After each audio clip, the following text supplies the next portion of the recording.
ஸ்ரீபெரும்புதூர் நாடாளுமன்ற தொகுதி கழக வேட்பாளர் திரு தாம்பரம் நாராயணன் இன்று பல்வேறு பகுதிகளில் பொதுமக்களிடம் வாக்கு சேகரித்தார். நாடாளுமன்ற மக்களவைத் தேர்தல் மற்றும் சட்டப்பேரவை தொகுதி இடைத்தேர்தலில் போட்டியிடும் அம்மா மக்கள் முன்னேற்றக் கழக வேட்பாளர்களுக்கு கழக நிர்வாகிகளும் தொண்டர்களும் பொதுமக்களும் வரவேற்பு தெரிவித்துள்ளனர். பெருவாரியான வாக்குகள் வித்தியாசத்தில் வெற்றி பெற செய்யும் வகையில் தீவிர களப்பணியாற்றி வருகின்றனர். அதன்படி கழக துணை பொதுச் செயலாளர் திரு டிடிவி தினகரன் அறிவித்துள்ள ஸ்ரீபெரும்புதூர் நாடாளுமன்ற தொகுதி கழக வேட்பாளர் திரு தாம்பரம் நாராயணன் ஸ்ரீபெரும்புதூர் நாடாளுமன்ற தொகுதிக்குட்பட்ட ஆலந்தூர், நங்கநல்லூர், நேரு பார்க் உள்ளிட்ட பகுதிகளில் நடைபயிற்சி மற்றும் உடற்பயிற்சி மேற்கொண்ட பொதுமக்களிடம் இன்று தீவிர வாக்கு சேகரிப்பில் ஈடுபட்டார்.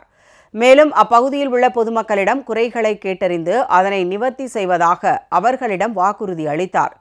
மேலும் மத்திய, மாநில அரசுகளின் தவறான கொள்கைகளையும் அவர் பொதுமக்களிடம் எடுத்துக் கூறினார்.